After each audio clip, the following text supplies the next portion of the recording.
Today we're talking about how to properly keyword your stock photos to maximize the searchability of your content on stock sites.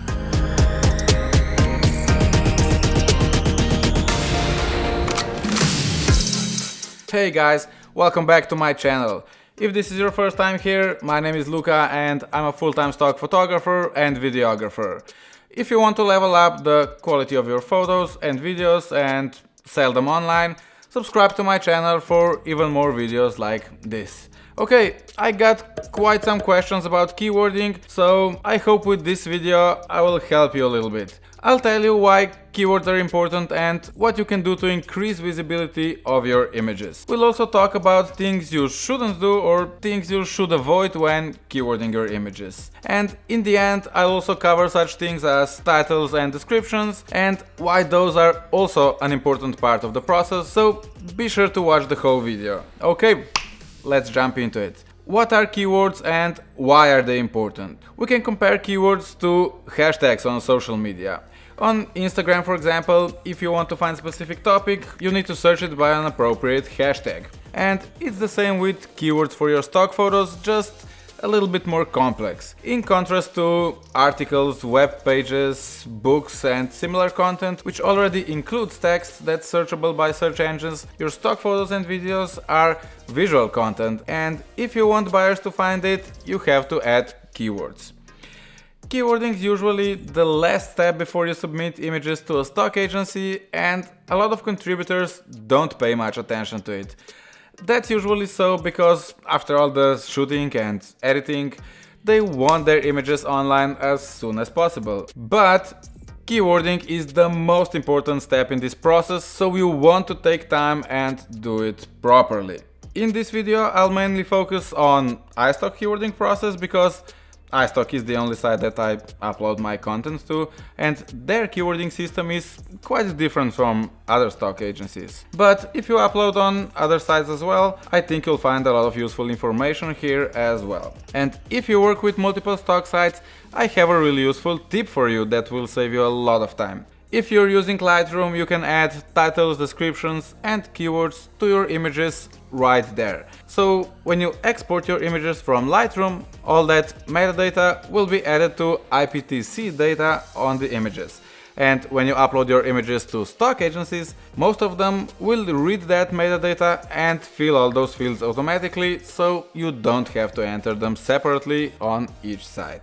Okay, let me tell you why iStock keywording system is so different from all other sites. When you add a keyword to your image, there's a system behind that. That system will add synonyms of that keyword to an image, and it will also translate that keyword into multiple languages. So when you add just one keyword, the system adds a bunch more, so it helps customers to find your image. In addition to that, when you add a specific keyword like birch, for example, the system by itself will place it in a keyword tree and add broader search terms like tree, trees, deciduous tree or plant to an image. You won't see that on the site, but the image will be searchable by all those keywords. That's why when you're keywording your images for iStock, you'll have to disambiguate them. What does this mean? Well, some words have several meanings, so you'll have to add more details to some of your keywords. When you click on the non-disambiguate keyword, which is marked with red color in ESP, the drop-down menu will appear where you can select the exact meaning. If you enter the keyword silver, for example, there are these four options that you can select from. And if you enter the keyword glass, for example, you'll have these two options to select from. So just select the one that's relevant to your image and that's it. And only after you disambiguate a keyword, iStock can add synonyms and all the translations for it, so that's why it's so important. To make your life easier around keywording for iStock specifically, there are two services that will help you a lot. You can check them out in one of my previous videos, which I will link up here. And we need to mention two technical things here. First one is number of keywords. Minimum number is 5 and maximum is 50 on most stock sites. Well, probably if you've keyworded at least few images, you already know that, but anyway. And the other thing is keyword order. On iStock, it doesn't matter which keywords you enter first. It was important some time ago, but it's not anymore. But if you're uploading to other sites, be sure to check that. I know that on some sites, like Adobe Stock for example, you have to enter the most relevant keywords first to maximize the search potential of your images. Okay, let's move to the process of keywording. First thing you should do when you're keywording an image, think like a buyer. Ask yourself, which keywords would you use if you wanted to find this specific image on a stock site? And of course, add those keywords first. Another good thing to do here is to ask your friends or family how, with the help of which words, would they search for this specific image. And why is that a good thing? Because people think differently and they'll use different keywords to find the same image. Probably someone who has been buying images on stock sites before will be more specific with keywords than someone who is searching for the first time. That's why asking others won't hurt. After adding those keywords, try to answer questions who, what, when and where and how with your keywords. We'll go through a sample image together a bit later, but first let's talk about these questions. When answering the question who, you should describe the main subject, let it be a person or an object or a landscape. Things like sex, ethnicity, age, hair color, what he or she is wearing and things like that.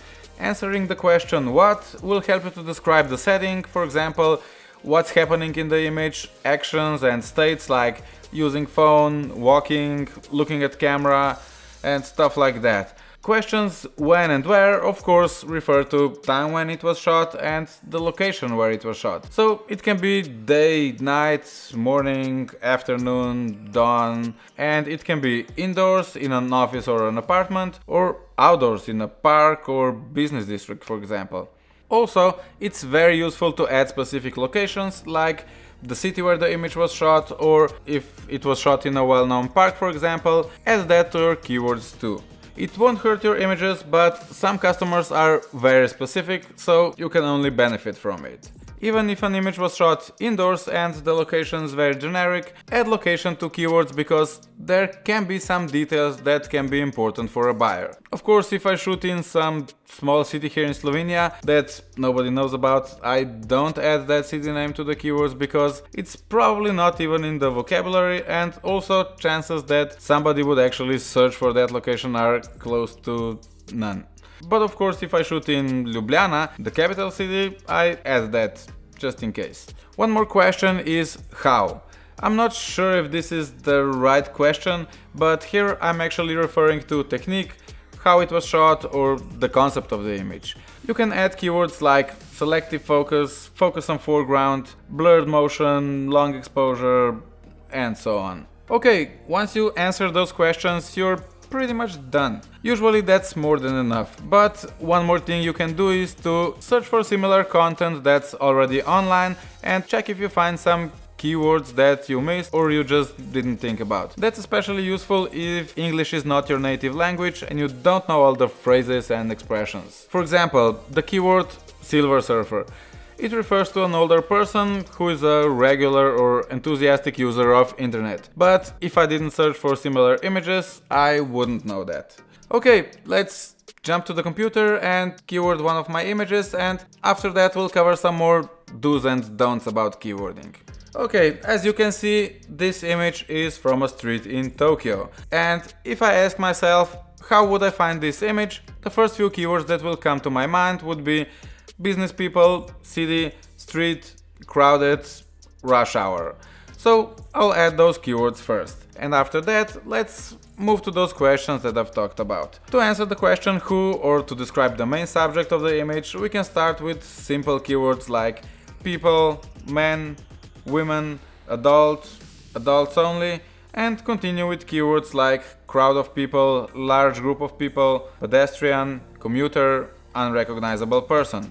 Also, they're all business people, so we can add business person, and they wear business clothes, so we can add business wear. For iStock, you don't have to enter keywords for a number of people on the image, because there are special buttons for that. So when you click on that button, this info will be automatically added to keywords. Okay, what are they doing? They are walking, and we can also add keywords moving activity, motion, crowded, and urgency. Urgency actually comes from the words hurry or rush when you disambiguate them. Okay, when and where is this image taking place? It's happening at daytime, at rush hour, so we add that. And for location keywords, we can see that it's happening on the sidewalk, on the street, in the city. We can also add cityscape and building exterior because that's what we also see there. We can also add the city name, which is Tokyo in this case, and because it's the capital city, we can add that as well. And we can also add country and continent, which are Japan and Asia. One thing about country keywords here, on iStock there's a separate field for country, and that will automatically count as a keyword, so you don't have to enter it in the keyword section. And the last question is how. First, let's add some concept keywords here like business, corporate business, business finance and industry, city life, and we can also add Japanese culture here.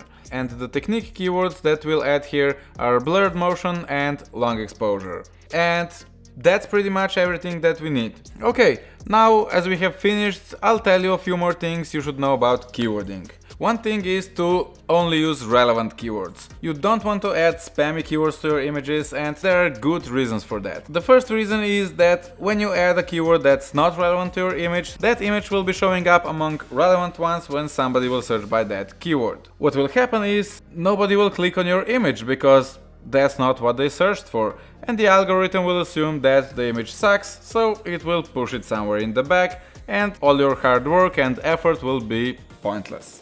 The second reason is that sometimes customers are very specific. So, if they're searching for a beach in Bali, they want an image of beach in Bali, not some random tropical beach. Yeah, it may be similar, but it's not what they searched for. And if the buyer will see all those different places in keywords, he will not buy that image, even if it actually was shot in Bali. That's why you don't want to add multiple famous locations to your keywords just so your image will be seen, because that will actually have a negative impact. Just be truthful and add the exact location where the image was shot. If someone wants an image of a tropical beach, he won't use the word Bali anyway, he'll rather type in tropical beach or any other similar word. So yeah, use keywords that are relevant, and that way your image will perform best. You don't have to fill all those 50 spots for keywords.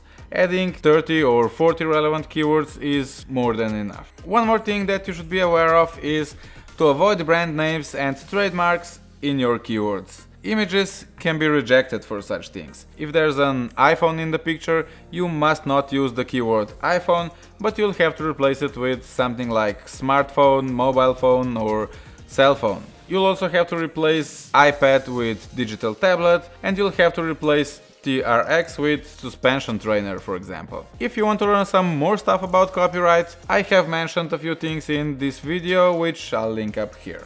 Okay, so we found out that keywords are great for customers to find your images on stock sites. But customers sometimes start their search process in search engines, not on stock websites. And if you want your images to be searchable on Google or some other search engine, for that you need good titles and descriptions. Google can find your picture by title and description, but not by keywords. Also, title and description help customers to understand the context of the image, what's happening or where it was shot, for example. The title has to describe briefly what's in the image. Don't go too deep here, add only things that are the most relevant. And you can use description to talk about the scene a bit more. But don't add things like what's happening in the background unless it's relevant to the main subject. Just focus on the most important part of the image. For example, if you shoot people, you can add gender in description or where the image was shot, or if it's a close-up or wide shot and stuff like that. If it happens that you want to add a keyword that's not in iStock vocabulary, like Latin name of a flower or something, you can add that in description, so it has at least some search potential. By the way, if you want to add a keyword that's not in iStock vocabulary but you think it should be, you can open a support ticket about that and the search team will consider it. If they'll think you're right, they will add that keyword to the vocabulary. One more thing you should be aware of here is that you need to put the most important words in the beginning of the description, because search engines will consider those words more relevant. But don't do that at any price, just make sure that the overall content of the description will make sense. For the image from before, the title I would use is "Business people on their way from work." And the description would be something like "Blurred crowd of Japanese business people walking on the sidewalk in Tokyo, Japan." Also, maybe we can add long exposure shot here. One more thing titles are useful for is suggested keywords. If you're using ESP, the system can suggest keywords based on the title you enter, and you can select which of those suggestions are relevant to your photo. So that's another good thing to check when you're keywording. And that's how you can increase the sales potential of your images. Well, that's it for today. I hope you find some useful tips, and if you did, hit the thumbs up button, and if you want to learn more about stock photography and other photography related stuff, click on one of these links on the screen.